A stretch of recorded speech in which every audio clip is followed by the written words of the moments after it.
Hey, Bills Mafia, the preseason has started. I'm a little late with my previews, but we're going to knock this off pretty quickly. Um, I decided to do team by team previews. I'm not going to do game by game predictions as usual. I'll kind of go in general who I think is going to win divisions at the end of this whole series I'm going to be doing. But let's get right into it because just a quick review. Last night or yesterday, the preseason game against the Colts. I was a little unimpressed by Case Keenum, but it was the first preseason game. The whole team made a lot of mistakes in the first half, so that was that. They won the game. Preseason, not a big deal, but Matt Barkley looked pretty good. We've got some cornerbacks. We've got some cornerbacks. This is going to be a really good year. But anyway, back to the matter at hand. The first division that I'm going to do a preview on is the NFC North, just because the Ravens are in it. As you all know, I lived in Baltimore for 7 years, like the Ravens. So I'm going to start with that division. And of course, we're going to go with Baltimore as the first team out of the AFC North. They went 8-9 last year. They lost a lot of games just because they had injury problems up the wazoo. I think they were down to like their third string running back, and their wide receiver core was gone. By the end of the season, Lamar Jackson had missed the last 4 games. It was just a hot mess. Their defensive players their defense was also decimated by injuries. So that 8-9 record last year was kind of out of character for what they do in the regular season. This season, I think it's going to be a little different. I'm not sure how much different, though. I'm starting to wonder about the Ravens just because I like Lamar Jackson, but they are not giving him wide receiver weapons. And I'm really afraid it's going to stifle the development of his game. They started out with him kind of the hybrid kind of quarterback, playing to his strengths. But he's gotten to be a more accurate passer. They've got to do something with wide receivers. J.K. Dobbins is going to be back at some point at running back, and so that should help them in the run game. They're heavily dependent on the tight ends, and so that's always a good group. But their wide receiver group, I don't trust them whatsoever. To me, they're limited. You can only do but so much with that kind of offense. You can win in the regular season, but as far as the playoffs are concerned, you're not going very far if all you can do is run the ball and throw to the tight ends. As the Bills showed 2 years ago, they're going to be caught up with. I mean, a good defense is going to catch up with that. You're going to be able to scheme around all of that. So, I mean, just as an example, last year, J.K. Dobbins had as many rushing attempts and fewer rushing yards than Lamar Jackson. That says it all. So for them, I don't really see a whole lot going on. I see some success in the regular season, but with the improved AFC, the improved competition in the AFC, they're going to have trouble. Cincinnati's going to give them problems. On to Pittsburgh. It's their first regular season without Ben Roethlisberger at quarterback for the first time in 17 years. It'll probably be Mitch Trubisky to start, even though they drafted Kenny Pickett in the first round. It was Kenny Pickett.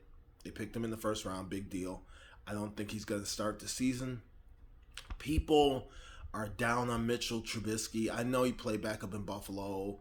Supposedly he learned. But don't forget, he did lead the Bears to the playoffs while he was there at one point.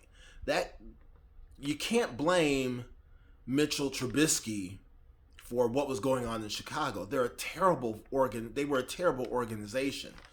Still are, but we'll get to them later on.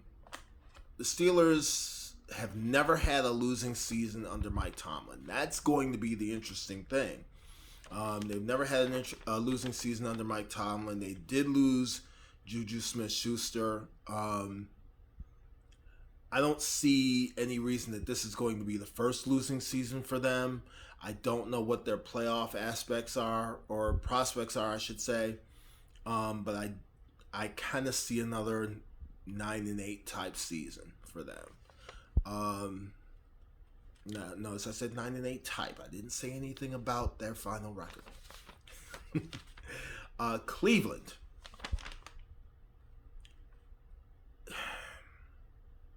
Can they be the dumbest organization in professional sports? Maybe not.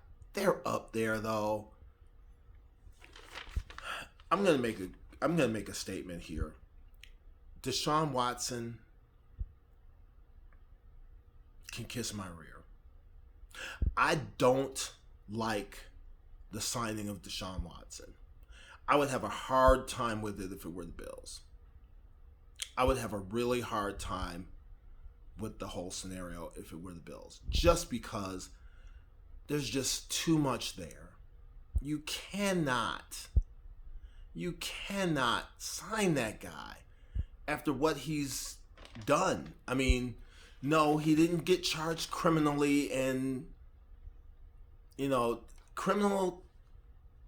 criminally it's a high threshold, okay? So don't come at me with that. Miss me with that whole thing about, he wasn't charged criminally, so he's not guilty. You know what? In the proceedings with the arbitrator, she found that he lied. He settled those cases out of court. And there were 24 of them. There weren't one. There wasn't two. There were 24. And stop me if you've heard this before, but if there's 24, where there's smoke, there's fire. And I believe there was something going on there. And as Roger Goodell said, it's a predatory thing. 24, that's predatory. And they tried to cover it up. But anyway, Cleveland. They lost their wide receivers. They tried to come back with Amari Cooper by picking up Amari Cooper, but let's face it, he couldn't hang on with the Raiders. He couldn't hang on with Dallas. Think he's going to be anything special with the Browns. You've got Cooper, Donovan Peoples-Jones. You don't have a proven number one guy. A guy that shows that he can handle it and get separation and be the alpha wide receiver on the field. They don't have that guy. So they're going to be heavily dependent on their running game. Oh, by the way, one of their running backs now wants a trade. So there's that. There's a Deshaun Watson controversy. It's going to be, we don't know what the final suspension is going to be, but it's going to be at least 6 games. That's going to create an issue in the locker room. And I don't think the defense can carry that team. Cleveland's probably going to stay right where they were last year. They should have just stuck with Baker Mayfield. Sorry. I always liked Baker Mayfield. Maybe I'm biased there. And last but not least in that division, the defending AFC North and the defending AFC champion Cincinnati Bengals. Who, by the way, I maintained last year, and I always will maintain, that if the Bills had beaten the Chiefs, the Bills would have went to the Super Bowl over the Bengals. They would have beaten the Bengals in the AFC Championship game because it would have been in Buffalo, and the Bills were just on a roll. But that's beside the point. The defending AFC North and AFC champion Cincinnati Bengals. Is it possible that a team that went to the Super Bowl actually got better? If you ask me, unfortunately for the rest of the AFC, the answer is yes. If you remember that playoff game against the Titans, Joe Burrow was sacked 9 times. I'm going to do my Ferris wheel, 9 times. Who survives that? Joe Burrow does. So what did the Bengals do? They went out and addressed the offensive line. Somehow I don't think this is your father's Cincinnati Bengals. They've got 3 great wide receivers. They've got a really good running back who's still under contract. They've got a superstar quarterback. They've gotten better on the offensive line, and they picked up a couple of defensive players. This team is going to be around a while. So look out for the Bengals. I think they're going to do really well. And hey, can they repeat? Maybe. I don't think so. But hey, they're not going anywhere. So they'll probably repeat as AFC North champions. But that being said, I'm going to save my who's going to win the division, who's not going to win the division, where they're going to place in the division. I'm going to save that for the end of the previews. The next division that I will do, I'll probably get that video out between now and Wednesday, will be the NFC North. So stay tuned. But as always, go Bills.